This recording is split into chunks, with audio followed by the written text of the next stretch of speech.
ಶ್ರೀಗುರುಭ್ಯೋ ನಮಃ ಪರಮಗುರುಭ್ಯೋ ನಮಃ. ಶ್ರೀಮದಾನಂದತೀರ್ಥಭಗವತ್ಪಾದಾಚಾರ್ಯಗುರುಭ್ಯೋ ನಮಃ.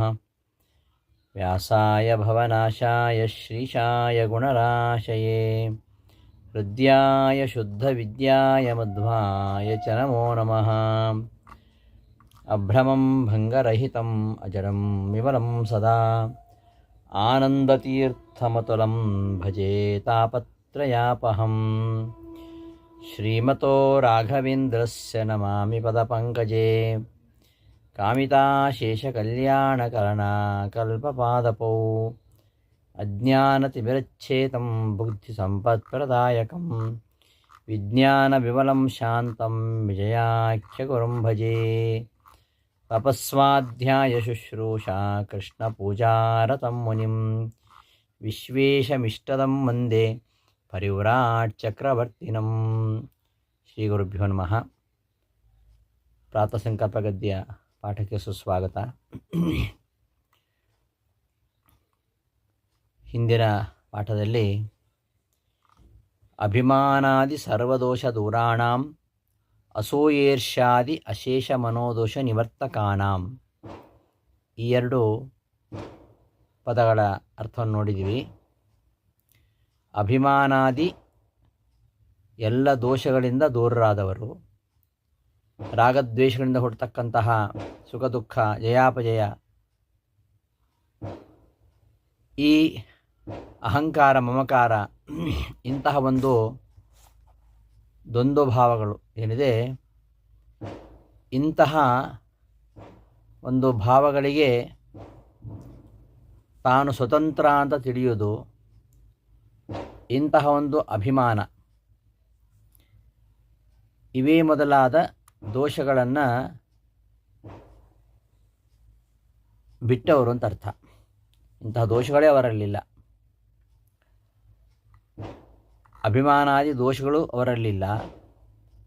ಅಸೂಯ ಈರ್ಷ್ಯಾದಿ ಅಶೇಷ ಮನೋದೋಷಗಳು ಅವರಲ್ಲಿಯೂ ಇಲ್ಲ. ಬೇರೆಯವರ ದೋಷಗಳನ್ನು ನಿವಾರಣೆ ಮಾಡತಕ್ಕಂತಹ ಒಂದು ಸಾಮರ್ಥ್ಯ ಅವರಿಗಿದೆ. ಈ ಎಲ್ಲ ವಿಚಾರವನ್ನು ನಾವು ಹಿಂದಿನ ಪಾಠದಲ್ಲಿ ನೋಡಿದ್ವಿ.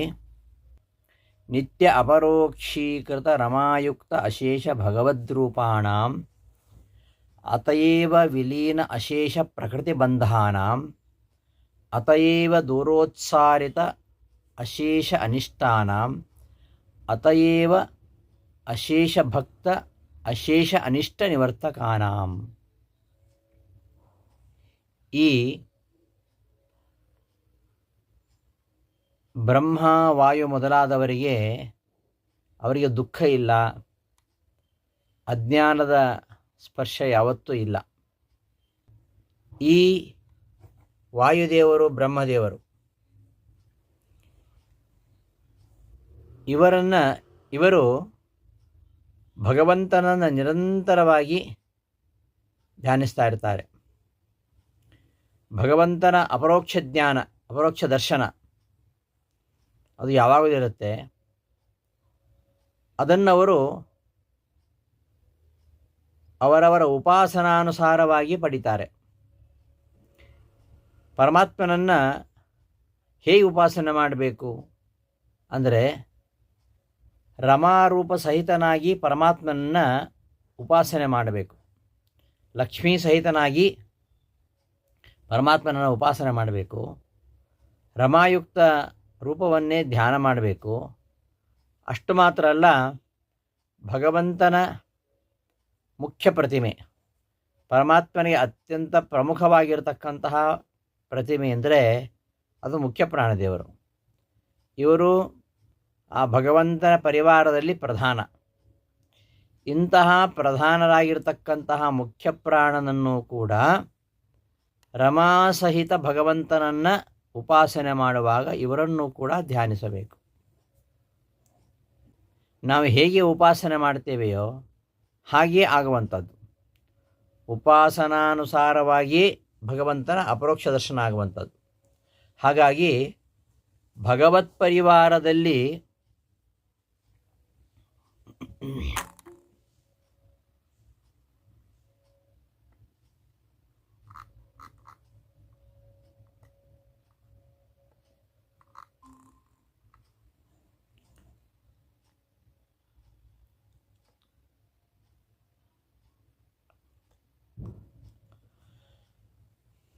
ಭಗವತ್ ಪರಿವಾರದಲ್ಲಿ ಅತ್ಯಂತ ಮುಖ್ಯರಾಗಿರ್ತಕ್ಕಂತಹ ಮುಖ್ಯ ಪ್ರಾಣದೇವರು.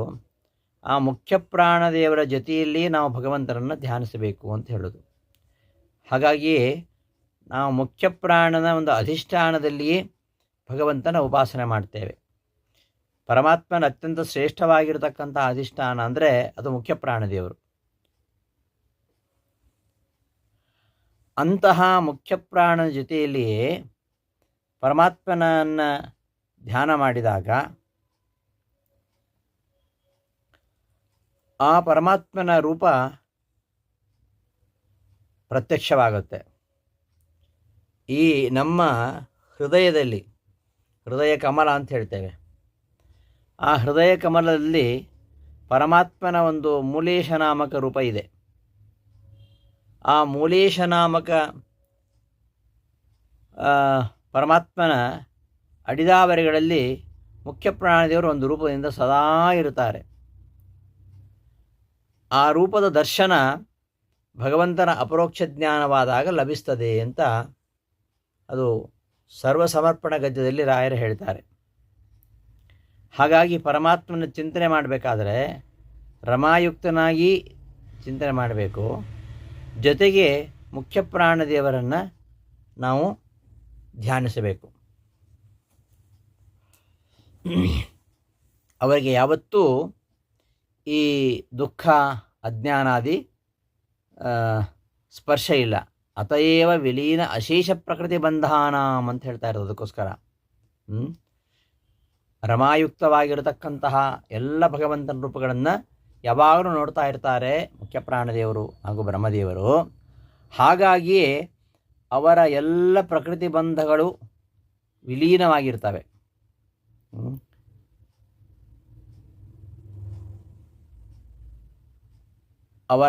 ಅವರಿಗೆ ಯಾವುದೇ ಒಂದು ಬಂಧಕ ಶಕ್ತಿ ಇರುವುದಿಲ್ಲ. ಆ ಬ್ರಹ್ಮವಾಯುಗಳಿಂದ ನಿಯಮ್ಯರಾಗಿರತಕ್ಕಂತಹ ತಾತ್ವಿಕ ದೇವತೆಗಳು ಕೂಡ ಅವರಲ್ಲಿ ಒಂದು ಅಚಿಂತ್ಯವಾಗಿರತಕ್ಕಂತಹ ಮಹಿಮೆ ಇದೆ. ಅವರು ಕೂಡ ಅವರವರ ಯೋಗ್ಯತಾನುಸಾರವಾಗಿ ಭಕ್ತಿ ಜ್ಞಾನಾದಿ ಲಕ್ಷಣಗಳಿಂದ ಪೂರ್ಣರಾಗಿರ್ತಾರೆ. ತಮ್ಮಿಂದ ಅಭಿಮನ್ಯಮಾನವಾಗಿರತಕ್ಕಂತಹ ಈ ತತ್ವಗಳ ಮೂಲಕವಾಗಿ ನೇಮಿಸ್ತಾ ಆ ತಾತ್ವಿಕ ದೇವತೆಗಳು ಮುಕ್ತ ಸದಸ್ಯರಾಗಿರ್ತಾರೆ. ಅಂತಹ ತಾತ್ವಿಕ ದೇವತೆಗಳನ್ನು ನಿಯಮನ ಮಾಡ್ತಾ ಮುಖ್ಯ ಪ್ರಾಣದೇವರು ನಮ್ಮಲ್ಲಿದ್ದುಕೊಂಡು ಪ್ರೇರಿಸ್ತಾ ಇರ್ತಾರೆ. ಆದರೆ ಅವರಿಗೆ ಯಾವುದೇ ಈ ಪ್ರಕೃತಿ ಬಂಧ ಇರುವುದಿಲ್ಲ. ಎಲ್ಲ ಪ್ರಕೃತಿ ಬಂಧಗಳು ವಿಲೀನ ಅಶೇಷ ಪ್ರಕೃತಿ ಬಂಧಾನ.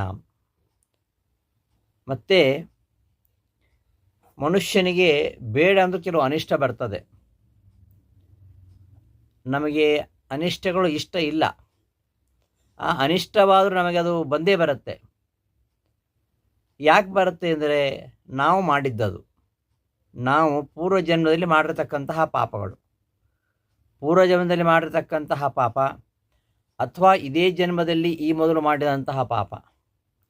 ತುಂಬ ಪಾಪ ಮಾಡಿದರೆ ಈ ಜನ್ಮದಲ್ಲಿ ಅದರ ಫಲವನ್ನು ಅನುಭವಿಸಬೇಕಾಗುತ್ತೆ. ಅತ್ಯುತ್ಕಟೈ ಪುಣ್ಯಪಾಪೈ ಇಹೈ ಫಲಮಶ್ನುತೆ ಅಂತ. ಅನಿಷ್ಟ ಪ್ರಾಪ್ತಿಗೆ ನಮ್ಮ ಕರ್ಮಗಳೇ ಕಾರಣ. ನಾವು ಮಾಡಿದ ಕರ್ಮಜನ್ಯವಾಗಿರತಕ್ಕಂತಹ ಪಾಪಗಳೇ ಕಾರಣ. ಆ ಕಾರಣವಾಗಿರತಕ್ಕಂತಹ ಪಾಪ ಇರುವ ತನಕ ಅದು ಅನಿಷ್ಟ ಆಗ್ತಾನೆ ಇರ್ತದೆ. ಆದ್ದರಿಂದ ನಮ್ಮ ಪೂರ್ವಜನ್ಮಾರ್ಜಿತ ಪಾಪಗಳು ಪರಿಹಾರವಾದರೆ ನಮಗೆ ಅನಿಷ್ಟ ಪ್ರಾಪ್ತಿ ಆಗುವಂಥದ್ದು ನಿಂತು ಹೋಗುತ್ತೆ.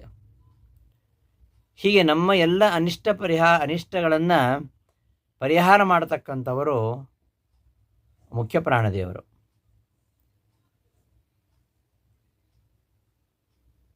ಭಕ್ತರ ಕಷ್ಟ ನಷ್ಟಗಳನ್ನು, ಅವರ ಆದಿ ವ್ಯಾಧಿಗಳನ್ನು, ಜನನ ಮರಣಾದಿ ಸಾಂಸಾರಿಕ ತಾಪಗಳನ್ನು ಪರಿಹರಿಸಲಿಕ್ಕೆ ಸಾಮರ್ಥ್ಯ ಅವರಲ್ಲಿದೆ.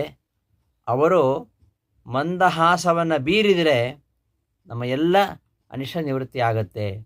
ಇದನ್ನು ಜಗನ್ನಾಥದಾಸ್ ಹೇಳ್ತಾರೆ, ನಮ್ಮ ಗುರುಗಳ ಪಾದ ಒಮ್ಮೆ ನೆನೆಯಲು ಜನ್ಮ ಜನ್ಮಕೃತ ಪಾಪ ಪರಿಹಾರವಾಗಿ ಸದ್ಬ್ರಹ್ಮ ಪದದಲ್ಲಿ ಸುಖಿಸೋರು ಅಂತ ತತ್ವಸುವಾಲಿ ಹೇಳ್ತಾರೆ. ಅವರ ಆ ಗುರುಗಳನ್ನು ಮಧ್ವಾಚಾರ್ಯರ ನೆನೆದರೆ ನಾವು ಮಾಡಿದಂತಹ ಜನ್ಮಗಳಲ್ಲಿ ಮಾಡಿದಂತಹ ಪಾಪಗಳು ನಾಶವಾಗುತ್ತೆ. ಒಂದು ಬಾರಿ ಸ್ಮರಣೆ ಸಾಲದೆ ಆನಂದ ತೀರ್ಥ ಪೂರ್ಣಪ್ರಜ್ಞರ ಮಧ್ವರಾಯರ ಅಂತ ದಾಸರು ಹೇಳ್ತಾರೆ. ಮಧ್ವರಾಯರ ಸ್ಮರಣೆ ಕುಲಕೋಟಿ ಉದ್ಧರಣೆ. ಆದ್ದರಿಂದ ಮಧ್ವ ಮತವನ್ನು ಹೊಂದಬೇಕು.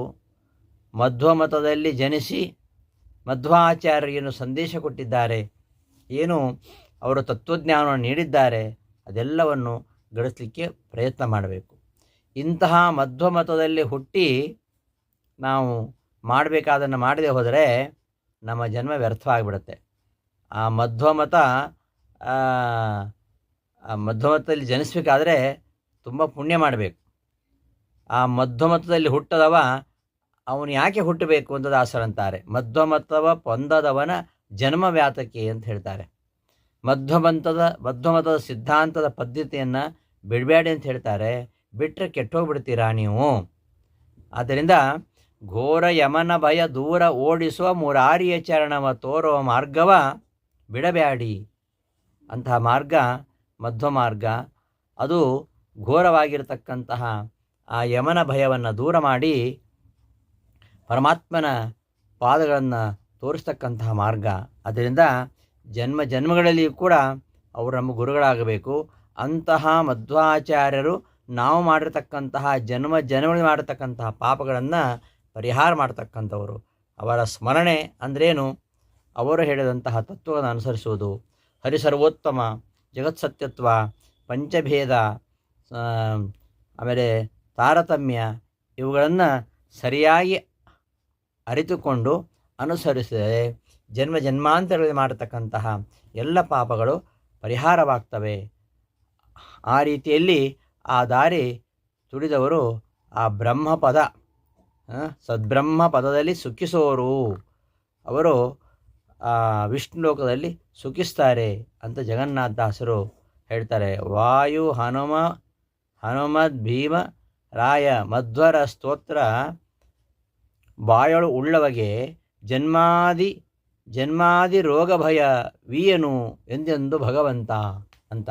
ಯಾರು ಹನುಮ ಭೀಮ ಮಧ್ವಾವತಾರಿಗಳಾಗಿರತಕ್ಕಂತಹ ಮುಖ್ಯ ಪ್ರಾಣದೇವರ ಸ್ತೋತ್ರವನ್ನು ಯಾವಾಗಲೂ ಮಾಡ್ತಾ ಇರ್ತಾರೋ ಅವರು ಈ ಜನ್ಮಾದಿಗಳಲ್ಲಿ ಬರ್ತಕ್ಕಂತಹ ರೋಗ ಭಯ ಯಾವುದೂ ಅವರಿಗೆ ಇರುವುದಿಲ್ಲ. ಅಂತಹ ಅವರ ಜನ್ಮಾದಿ ರೋಗ ಭಯವೀಯನು ಅವರಿಗೆ ಮತ್ತೆ ಪುನರ್ಜನ್ಮವಾಗಲಿ ರೋಗವನ್ನಾಗಲಿ ಯಾವುದೇ ಭಯವನ್ನಾಗಲಿ ಪರಮಾತ್ಮ ನೀಡುವುದಿಲ್ಲ ಅಂತ ಹೇಳ್ತಾರೆ. ಅದನ್ನೇ ವಾಯುಸ್ವದಲ್ಲಿಯೂ ಕೂಡ ಜನ್ಮಾಧಿ ವ್ಯಾಧ್ಯುಪಾಧಿ ಪ್ರತಿಹತಿ ವಿರಹ ಪ್ರಾಪ ಕಾಣಾಂ ಗುಣಾನಾಂ ಅಂತ ಶ್ರೀಕಂಠಿತಾಚಾರ್ಯ ಹೇಳ್ತಾರೆ. ಈ ಹುಟ್ಟು, ಸಾವು, ಮಾನಸಿಕ ಯಾತನೆ, ದೈಹಿಕ ವ್ಯಾಧಿ, ಸಾಂಸಾರಿಕ ಕ್ಲೇಶರೂಪವಾಗಿರತಕ್ಕಂತಹ ನಾನಾ ರೀತಿಯ ತೊಂದರೆಗಳು ಇವೆಲ್ಲವನ್ನು ಕೂಡ ನಾಶ ಮಾಡ್ತಕ್ಕಂಥವರು ವಾಯುದೇವರು ಅಂತ ಪಂಡಿತಾಚಾರ್ಯ ಹೇಳ್ತಾರೆ. ಅದನ್ನೇ ಶ್ರೀಪಾದರಾಜರು ಮಧ್ವನಾಮ ಮಾಡಿದ್ದಾರೆ. ಆ ಮಧ್ವನಾಮದ ಫಲಶ್ರುತಿಯಲ್ಲಿ ಜಗನ್ನಾಥದಾಸ ಹೇಳ್ತಾರೆ, ಪುತ್ರರಿಲ್ಲದವರು ಸತ್ಪುತ್ರರೈದುವರು ಸರ್ವತ್ರದಲ್ಲಿ ದಿಗ್ವಿಜಯಬಹುದು, ಶತ್ರುಗಳು ಬೀಳುವರು ಅಪಮೃತ್ಯು ಬರಲಂಜುವುದು, ಸೂತ್ರನಾಮಕನ ಸಂಸ್ತುತಿ ಮಾತ್ರದಿ ಶ್ರೀಪಾದರಾಯರು ಹೇಳಿದ ಮಧ್ವನಾಮ ಸಂತಾಪವನ್ನು ಕಳೆದು ಸೌಖ್ಯವ ನೀವುದು, ಶ್ರೀಪತಿ ಜಗನ್ನಾಥ ವಿಠ್ಠಲನ ತೋರಿ ಭವಕುಪಾರದಿಂದ ಕಡೆ ಹಾಯಿಸುವುದು ಅಂತ ಹೇಳ್ತಾರೆ. ಹೀಗೆ ದಾಸರು ಹೇಳಿದಾಗೆ ವಾಯುದೇವರ ಅವರ ಅವತಾರವಾಗಿರ್ತಕ್ಕಂಥ ಹನುಮ ಮಧ್ವಾಚಾರ್ಯರ ಸ್ತೋತ್ರ ಇವುಗಳನ್ನು ಯಾರು ಮಾಡ್ತಾರೋ, ಅವರ ಹೆಸರನ್ನು ಯಾರು ಉಚ್ಚರಿಸ್ತಾರೋ, ಯಾರು ಹರಿವಾಯುಸ್ತುತಿಯನ್ನು ಪಾರಾಯಣ ಮಾಡ್ತಾರೋ ಅವರಿಗೆ ಅವರ ಎಲ್ಲ ಆದಿವ್ಯಾಧಿಗಳು ದೂರವಾಗ್ತವೆ. ಅವರ ಭವರೋಗವೇ ದೂರವಾಗುತ್ತೆ. ಅವರ ಭವರೋಗದ ಭಯವನ್ನು ಪರಮಾತ್ಮ ಕಳಿತಾನೆ ಎಂಬ ವಿಚಾರವನ್ನು ಇಲ್ಲಿ ರಾಯರು ಹೇಳ್ತಾ ಇದ್ದಾರೆ. ಅತಯೇವ ದೂರೋತ್ಸಾರಿತ ಅಶೇಷ ಅನಿಷ್ಟಾನಾಂ ಅತಯೇವ ಅಶೇಷ ಭಕ್ತ ಅಶೇಷ ಅನಿಷ್ಟ ನಿವರ್ತಕಾನಾಂ. ಎಲ್ಲ ಅನಿಷ್ಟಗಳನ್ನು ದೂರ ಮಾಡಿದವರು. ಅಷ್ಟು ಮಾತ್ರ ಅಲ್ಲ, ತಮ್ಮ ಭಕ್ತರ ಎಲ್ಲ ಕಷ್ಟಗಳನ್ನು ದೂರ ಮಾಡತಕ್ಕಂಥವರು ವಾಯುದೇವರು. ತನ್ನ ಭಕ್ತರ ಎಲ್ಲ ಅನಿಷ್ಟಗಳನ್ನು ಪರಿಹಾರ ಮಾಡ್ತಾರೆ. ಕೋಟಿ ಕೋಟಿ 3 ಸಂಖ್ಯಾ ರೂಪ ಧಾರಕನಾಗಿ ಹಾಟಕಾಂಬರನ ಅಂಘ್ರಿ ಸೇವೆಯಲ್ಲಿ ದಾಟಿಸಿ ಭವವನದಿ ಸರ್ವ ಸಜ್ಜನರ ನಿಶಾಚಕುಲ ಸವರುವ ಆಟದಲ್ಲಿ ಕರೋಟಿಮಾಲಾಶೇಷ ಖೇಟ ಸುರರಿಗೆಲ್ಲ ಸಾಟಿಯಿಲ್ಲದೆ ಉಪದೇಶಿಸುತ್ತಾ ಕೋಟಿ ಕೋಟಿ ರೂಪನಾಮಗಳಿಂದ ವೈರಾಟ ನಮಿತ ಗುಣಸ್ತವನಗಳ ಶ್ರೀ ವಧೂಟಿಯ ಮುಖದಿಂದ ಕೇಳುತ್ತಲೀ ಊಟಕೋದನವಾದ ಹರಿಗೆ ಸಂಭ್ರಮದಿಂದ ಖೇಟ ತಂದೆ ವೆಂಕಟೇಶ ವಿಠಲನ್ನ ಭಕ್ತರ ಕೂಟ ಶಿಖಾಮಣಿ ಹಾಟಕೋದರ ಮುಂದೆ ಎಂಬುದಾಗಿ ತಂದೆ ವೆಂಕಟೇಶದಾಸರು ಹೇಳ್ತಾರೆ. ಹೀಗೆ ಅನಿಷ್ಟ ಪರಿಹಾರವನ್ನು ಪಾರು ಪರಿಹಾರ ಮಾಡ್ತಕ್ಕಂಥವರು ವಾಯುದೇವರೇ. ಆದ್ದರಿಂದ ವಿಜಯದಾಸರು ಕೇಳ್ಕೊಳ್ತಾರೆ, ಸಂಚಿತಾಗಾಮಿ ಬಿಡಿಸಿ ಕೊಂಚ ಮಾಡೋ ಪ್ರಾರಬ್ಧ ನಂಬಿದೆ ನಿನ್ನ ಪಾದ ಗುರು ಮುಖ್ಯ ಪ್ರಾಣ ಅಂತ ಹೇಳ್ತಾರೆ.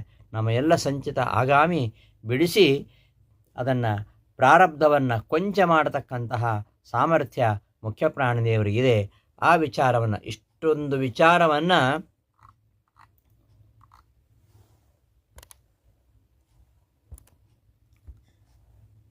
ಇಲ್ಲಿ ಈ ಒಂದು ವಿಶೇಷಣದಲ್ಲಿ ಸಂಗ್ರಹ ಮಾಡ್ತಾ ಇದ್ದಾರೆ ರಾಯರು. ಅತಯೇವ ಅಶೇಷ ಅನಿಷ್ಟ ನಿವರ್ತಕಾನಾಂ, ಅವರಲ್ಲಿ ಯಾವ ಅನಿಷ್ಟಗಳಿಲ್ಲ, ಎಲ್ಲ ಅನಿಷ್ಟಗಳನ್ನು ದೂರ ಮಾಡಿದವರಾದ್ದರಿಂದ, ಯಾವುದೇ ಪ್ರಕೃತಿ ಬಂಧ ಅವರಿಗೆ ಇಲ್ಲ, ಆದ್ದರಿಂದ ಮತ್ತು ನಿತ್ಯವೂ ಪರಮಾತ್ಮನ ರಮಾಯುಕ್ತವಾಗಿರತಕ್ಕಂತಹ ಪರಮಾತ್ಮನ ರೂಪಗಳನ್ನು ನಿತ್ಯವೂ ನೋಡ್ತಾ ಇರೋದರಿಂದ ಅವರು ಭಕ್ತರ ಎಲ್ಲ ಅನಿಷ್ಟಗಳನ್ನು ನಿವಾರಣೆ ಮಾಡ್ತಕ್ಕಂತಹ ಸಾಮರ್ಥ್ಯವುಳ್ಳವರಾಗಿದ್ದಾರೆ ಎಂಬ ವಿಚಾರವನ್ನು ಇಲ್ಲಿ ಈ ಒಂದು ಗದ್ಯದಲ್ಲಿ ಹೇಳ್ತಾ ಇದ್ದಾರೆ. ಒಮ್ಮೆ ಪದಾರ್ಥ ನೋಡ್ಬಿಡೋಣ. ಅಭಿಮಾನಾದಿ ಸರ್ವದೋಷ ದೂರಾಣಾಂ, ಅಭಿಮಾನವೇ ಮೊದಲಾದ ಸಮಸ್ತ ದೋಷರಹಿತರಾದ, ಅಸೂಯೇರ್ಷ್ಯಾದಿ ಅಶೇಷ ಮನೋದೋಷ ನಿವರ್ತಕಾನಾಂ, ಅಸೂಯೆ ಈರ್ಷ್ಯ ಮೊದಲಾದ ಎಲ್ಲ ಮನೋದೋಷಗಳನ್ನು ಪರಿಹರಿಸತಕ್ಕಂಥವರಾದ, ಮತ್ತು ನಿತ್ಯ ಅಪರೋಕ್ಷೀಕೃತ ರಮಾಯುಕ್ತ ಅಶೇಷ ಭಗವದ್ರೂಪಾಣಾಂ, ಯಾವಾಗಲೂ ನಿರಂತರ ಸಾಕ್ಷಾತ್ಕಾರವುಳ್ಳ ರಮಾಸಹಿತ ಸಮಸ್ತ ಭಗವದ್ರೂಪಗಳುಳ್ಳವರಾದ, ಅತಯೇವ ಆದ್ದರಿಂದಲೇ, ನಿತ್ಯ ಅಪರೋಕ್ಷ ಜ್ಞಾನವುಳ್ಳವರಾದ್ದರಿಂದಲೇ, ವಿಲೀನ ಅಶೇಷ ಪ್ರಕೃತಿ ಬಂಧಾನಾಂ, ನಾಶವೊಂದಿರತಕ್ಕಂತಹ ಎಲ್ಲ ಪ್ರಕೃತಿ ಬಂಧಗಳು ಉಳ್ಳವರಾದ್ದರಿಂದ, ಅತಯೇವ ಆದ್ದರಿಂದಲೇ, ದೂರೋತ್ಸಾರಿತ ಅಶೇಷ ಅನಿಷ್ಟಾನಾಂ, ದೂರಕ್ಕೆ ದೂಡಲ್ಪಟ್ಟಂತಹ ಎಲ್ಲ ಅನಿಷ್ಟಗಳುಳ್ಳ, ಅತಯೇವ ಹೀಗೆ ಸರ್ವಾನಿಷ್ಟ ರಹಿತರಾದ್ದರಿಂದಲೇ, ಅಶೇಷ ಭಕ್ತ ಅಶೇಷ ಅನಿಷ್ಟ ನಿವರ್ತಕಾನಾಂ, ತಮ್ಮ ಎಲ್ಲ ಭಕ್ತರ ಸಕಲ ಅನಿಷ್ಟಗಳನ್ನು ಪರಿಹಾರ ಮಾಡತಕ್ಕಂಥವರಾದ, ಪ್ರಣವೋಸ್ಪಾಸಕಾನಾಂ, ಪ್ರಣವಮಂತ್ರದ ಉಪಾಸಕರಾಗಿರತಕ್ಕಂತಹ ಅಸ್ಮದಾದಿ ಗುರುಣಾಂ, ನಾವೇ ಮೊದಲಾದ ಸಕಲ ಸುಜನರಿಗೆ ಆದಿಗುರುವಾಗಿರತಕ್ಕಂತಹ ಶ್ರೀಮದಾನಂದ ತೀರ್ಥ ಶ್ರೀಮಚ್ಚರಣಾನಾಂ, ಶ್ರೀಮತೀರ್ಥ ಭಗವತ್ಪಾದರ ಅಂತರ್ಯಾಮಿಯಾಗಿರ್ತಕ್ಕಂತಹ ನಾರಾಯಣನೇ. ಎಂಥ ನಾರಾಯಣ ಅದನ್ನು ಮುಂದೆ ಹೇಳ್ತಾರೆ. ಅನಿರುದ್ಧ ಪ್ರದ್ಯುಮ್ನ ಸಂಕರ್ಷಣ ವಾಸುದೇವಾತ್ಮಕ ಶ್ರೀಮಧ್ವವಲ್ಲಭ ಲಕ್ಷ್ಮೀ ವೇದವ್ಯಾಸಾತ್ಮಕ ಅಂಡಸ್ಥಿತ ಅನಂತರೂಪಾವಯವ ಗುಣಕ್ರಿಯಾ ಜಾತ್ಯವಸ್ಥಾ ವಿಶಿಷ್ಟ ರಮಾಯುಕ್ತ ಕ್ಷೀರಾಬ್ಧಿ ಶೇಷಶಾಯಿ ಶ್ರೀ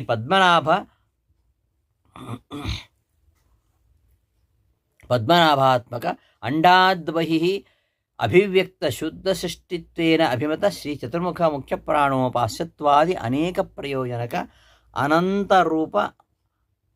ಅನಂತಾನಂತ ರೂಪ ಮೂಲಭೂತ ತಥಾ ಅಶೇಷ ಜಗತ್ಪಾದನ ಪ್ರಯೋಜನಕ ಶಾಂತಿಪತಿ ಅನಿರುದ್ಧ ಮೂಲಭೂತ ಅಶೇಷ ಜಗತ್ಸೃಷ್ಟಿ ಪ್ರಯೋಜನಕ ಕೃತಿಪ್ರತಿ ಪ್ರದ್ಯುಮ್ನ ಮೂಲಭೂತ ಜಗತ್ ಸಂಹಾರ ಪ್ರಯೋಜನಕ ಜಯಾಪತಿ ಸಂಕರ್ಷಣ ಮೂಲಭೂತ ಅಂತೆಲ್ಲ ಆ ಪರಮಾತ್ಮನನ್ನು ಇನ್ನು ಮುಂದೆ ಇಂತಹ ಮುಖ್ಯ ಪ್ರಾಣದೇವಿಯ ಅಂತರ್ಯಾಮಿಯಾಗಿರ್ತಕ್ಕಂತಹ ಪರಮಾತ್ಮನ ಉದ್ದೇಶಿಸಿ ಪರಮಾತ್ಮನ ಬಗ್ಗೆ ಮುಂದೆ ಗದ್ಯದಲ್ಲಿ ಆ ವಿಚಾರವನ್ನು ಹೇಳ್ತಾರೆ. ಆ ವಿಚಾರವನ್ನು ಮುಂದಿನ ಪಾಠದಲ್ಲಿ ನೋಡೋಣ ಅಂತ ಹೇಳ್ತಾ ಇದರಿಂದ ಪಾಠವನ್ನು ಸಮಾಪ್ತಿಗೊಳಿಸ್ತಾ ಇದ್ದೇನೆ. ಶ್ರೀಕೃಷ್ಣ ಅರ್ಪಣಮಸ್ತು. ಧನ್ಯವಾದಗಳು.